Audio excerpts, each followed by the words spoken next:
हमारे यहां का खा लें तो आप सारे बिस्किट भूल जाएंगे। फिर वो बच जाता है तो फिर दही बना लेते हैं, दही का मट्ठा, मट्ठे से मक्खन बना लेते हैं, मक्खन से घी भी मिल जाता है, तो घी भी मिलता है वहां पे गाय के दूध का, मक्खन भी मिलता है, मावा मिलता है, मावा माने खोवा, फिर उससे पेड़ा बना लेते हैं वगैरह वगैरह, सब हो रहा है। और जो किसान ये गाय पाल रहे हैं उनके पास जमीन नहीं है ज्यादा, आप ध्यान दो इस बात, किसी के पास 1 एकड़ 2 एकड़, लेकिन सब लखपति है गाय की ताकत से। जमीन ज्यादा नहीं है, जितनी है वो गाय के घास चारे के लिए ही पूर्ति है, लेकिन दूध और दूध की दूसरी चीजें जो वो दे रहे हैं, कुछ किसानों को तो ये बात इतनी समझ में आई है कि अब उन्होंने दूध देना बंद किया। वो कहते हैं जी दूध नहीं देंगे, आपको घी चाहिए तो ले लो,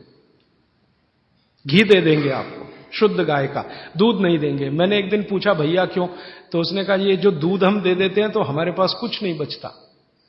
जो घी देंगे तो मट्ठा तो बचेगा कम से कम। देखो कितनी इंटेलिजेंसी।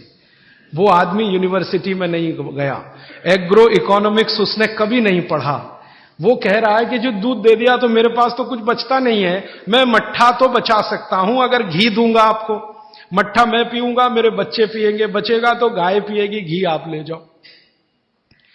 तब मुझे समझ में आया कि हमारे देश में कहते थे ना दूध बेचा नहीं जाता, ऐसा कहते हैं ना पुराने लोग, दूध बेचना पूत बेचने जैसा है, बच्चे को नहीं बेच सकते तो दूध भी नहीं बेच सकते। तो वो शायद कहावत इसलिए बनी होगी कि आप अगर दूध बेचते रहोगे तो कुछ बचेगा नहीं, तो दूध बेचो मत, दूध के बनाओ दही, दही का बनाओ मट्ठा, मट्ठे से निकालो मक्खन, घी बेचो। तो घी बेचो तो भाव भी अच्छा है,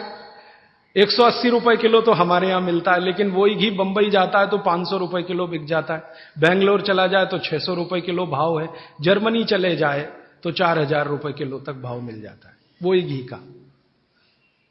180 से लेके 4000 रुपए किलो तक का रेट है गाय के देशी घी का, जर्मनी, वहां अमेरिका वगैरह वगैरह। उनको भी चाहिए, मिलता नहीं, क्योंकि उनके पास देशी गाय नहीं, जर्सी। तो मेरा मानना है गाय का आप थोड़ा पालन, उसका संरक्षण संवर्धन शुरू कर दो, गौशाला बनाने का काम अगर यहां हो जाए तो आपकी गौशाला को पैसे की तो जरूरत पड़ेगी नहीं, दान के रूप में मैं आपको विनम्रता से कहता हूं, एक गाय जो दूध देती हो, साल की कमाई उसकी 2 लाख रुपए की है और खाने का खर्चा उसका 20,000 रुपए का है, तो 20,000 का खाना खाएगी, 2 लाख की इनकम है, दूध के रूप में, दही के रूप में, घी के रूप में, मक्खन के रूप में, मूत्र के रूप में और गोबर के रूप में, टोटल इनकम 2 लाख की। और जो बूढ़ी हो गई, दूध देना बंद करे तो भी साल की इनकम 1.25 लाख की है, तो भी